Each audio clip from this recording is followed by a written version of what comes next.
Hi, welcome to A Chef Called Rhonda. I'm Rhonda and this is my kitchen. And today I'm going to be teaching you how to make spinach calzone or calzone. C-A-L-Z-O-N-E. Calzone means trousers in the Italian language. I'll speak a little bit about this later, but first, the rich history of the calzone. It's a Neapolitan classic street food, originating in the 1700s in Naples, Italy. Calzones were sold on the streets and intended to be eaten on the go. And at that time, calzones were actually formed simply by folding an uncooked pizza in half before baking. When correctly prepared, the outer crust is baked crispy, while the cheesy ricotta, which we have here, and the mozzarella is warm and gooey. And traditionally, in the United States, calzones are typically made from pizza dough and stuffed with meats, cheeses, and or vegetables. Traditional calzone dough consists of flour, all-purpose flour, yeast, olive oil, water, and salt. It's kneaded and rolled into medium-sized discs, and then each one is filled. And today we'll be filling our calzones with fresh spinach, ricotta cheese, and of course, mozzarella or mozzarella. Now, back to what calzone means. Calzone translates to trouser in Italian, right? We, as Italians, considered the calzone the walk-around meal or dance-around meal because it's always eaten on the go. So again, it's a street food sold at vendors, a quick bite while walking around. And that's how the calzone got its name. Stay with me while I show you how to make this wonderfully simple spinach and cheese calzone, a Neapolitan classic loved by many. So grab your trusty wooden spoon and let's all meet in the kitchen. All right.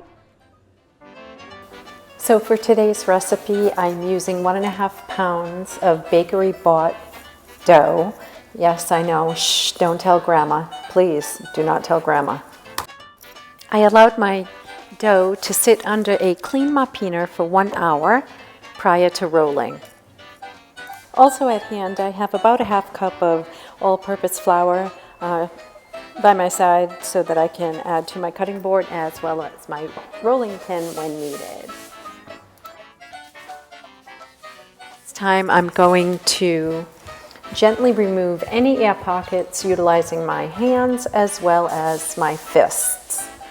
After I've done that, I will go in to the dough with my rolling pin, back and forth, up and down, and side to side. This process should take about 2 minutes until the dough is completely stretched and ready to be cut into individual calzone slices. It's important to note here that it's crucial to flip the dough during the rolling pin process to turn it over a couple of times side to side so that the rolling pin can work on each and every side and corner to corner, up and down, back and forth. You can see here now the dough is completely stretched and I have a parchment-lined baking sheet prepared, and it's time to utilize the kitchen scissors and rustically cut our dough. And I will probably yield between 8 and 10 calzones here with our 1 to 1.5 pounds of dough. So as you can see that I'm not a perfectionist at cutting my dough. This is something you can do so that you have that rustic Italian presentation.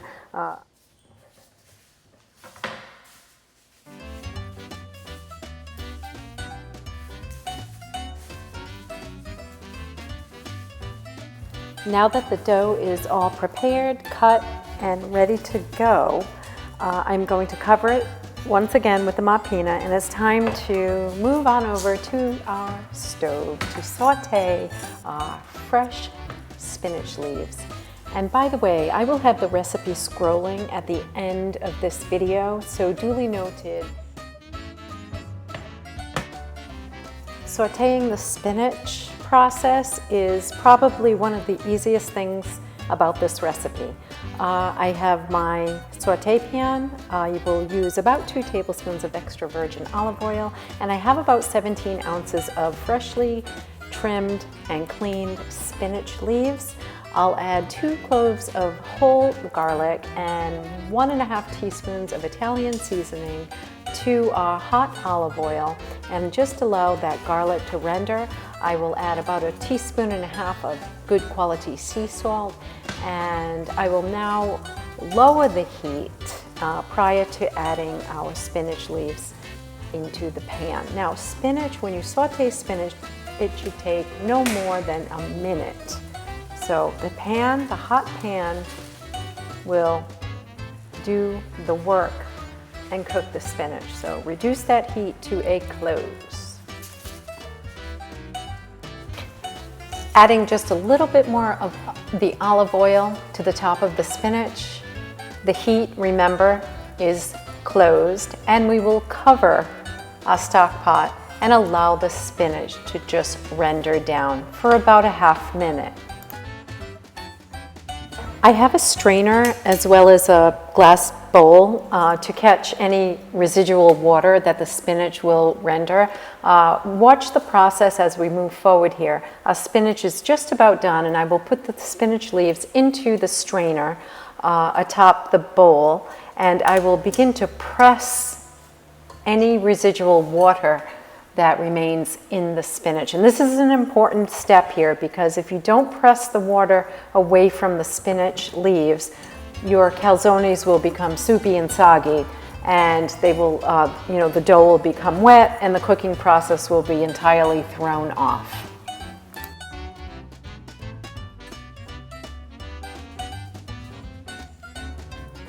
Okay, our spinach is fully prepared. The water from the spinach has been discarded, and it's time to make our filling. Duly noted here, I'm removing both garlic cloves from our spinach. I will throw that away. I have 1 cup of ricotta. I have 1 egg yolk. I have just about 8 ounces of mozzarella, shredded. I have 1½ teaspoon of crushed red pepper flakes, 1 teaspoon of good quality sea salt, and of course a little garlic powder, about 3/4 teaspoon. It's time to add our spinach into our preparation bowl, and I will just judge the spinach up a little bit just to unbind it. It tends to get a little stiff, so I'll manipulate the spinach accordingly. Now it's time to add our ricotta. Now you can see I'm using a good quality spatula. I have a silicone spatula, and to this ricotta I will add about 1 tablespoon of extra virgin olive oil, followed by our room temperature egg yolk, and then next it will be our garlic powder, and of course our red chili pepper, our red crushed pepper flakes, our red pepper flakes. I will then take our trusty wooden spoon. As you can see, I am binding the ingredients together. It looks green and white with a little red from the red pepper flakes. It's reminiscent of the Italian flag, red, white, and green. I'll add a little bit of that mozzarella, and I'll bring in the silicone spatula at this step just to incorporate that mozzarella vigorously. You can see the filling, it's nice and thick, it's rich, and you can see it there. Well, it's time now. I'm going to get 1 whole egg. I'm going to utilize my fork, and I'm going to whisk it gently and add about 1 tablespoon of water so that we can seal our calzones. It's time now to start to fill our dough with the spinach mixture. And I'm going to take my index finger and dip my index finger into the egg and just gently paint the sides of the dough, and this will act as a glue or a binding agent to keep our calzones sealed. And you can see I'm using our trusty wooden spoon to fill the calzone. I take about maybe 1.5 tablespoons of spinach filling, spinach and cheese, into the dough, and then I make it into a nice little calzone. All different sizes and shapes. And I will continue doing this.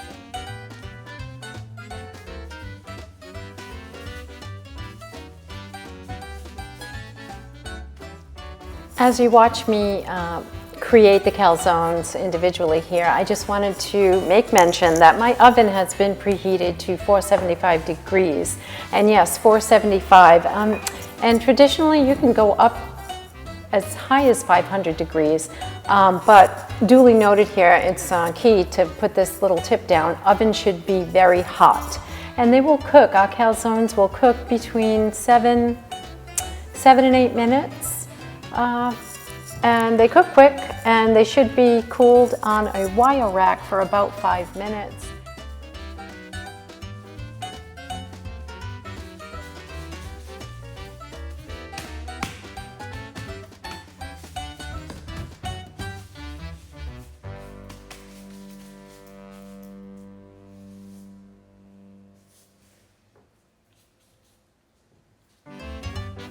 As we finish this process, I wanted to stop in and say many thanks to all my subscribers.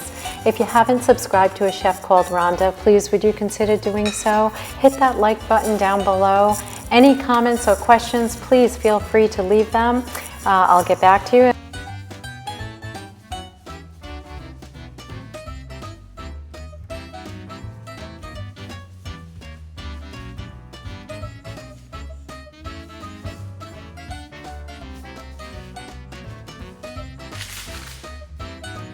Wow, they look pretty, don't they? Okay, so our final step, we're going to grab a traditional kitchen fork and we're going to pierce each calzone, and that is to allow for the steam to vent through during the cooking process. So you'll duly noted here, you'll watch me, and I'll put between 1 and 2 pierces with my kitchen fork through each calzone top. And then let's not forget, I do brush the calzone tops with a whole egg and a tablespoon of water for an egg wash, just for that finished look. And I do press down after piercing with the fork. I utilize my hands to press down on the calzones. Wow, and here we are, our finished calzones. And you can see the rustic look that each calzone offers, right? There's a flat, and you can see the crust, it's nice and crispy looking, and sandwich-like, or panini-like, right, as they say.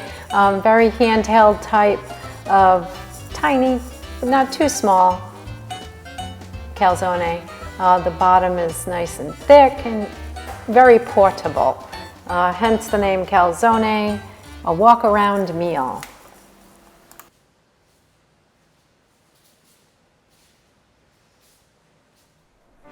Finito. Smell the aroma from the spinach and the cheese and the fresh dough. So you can tell each one has a little bit of a different texture and shape. I made them that way for you so you can see that you don't have to be perfect in making them. Handheld, like we spoke about the calzone, eating the calzone on the run. Today I'm going to take a taste. I want to cut it in half and split it. You can actually see the bits of spinach and the ricotta and the mozzarella and of course the dough. You can see that, right? How pretty is that? Now this is such an easy lunch, and most Italians enjoy the calzone during lunchtime. Now it's time for the moment of truth, to take a big bite, to cut it once again. And yes, you can eat them with a fork or your hands, but let's taste that. Oh, wow. If you like spinach and cheese and just a hint of the red crushed pepper with the and the suppleness of that fresh spinach that we lightly sauteed with the freshness of the dough, the combination of the two is a perfect lunch. Thank you so much. Many, many thanks. Hi to all my subscribers. If you haven't already subscribed to A Chef Called Rhonda, please would you consider doing so? It would be greatly appreciated. It's a place where it's always healthy, always delicious and always fun. Until we meet again, from my kitchen to yours, I bid you a farewell. Arrivederci. Cheers. Bye. Bye. I hope you enjoyed today's show. Hit that like button. Bye. Enjoy. Chin down.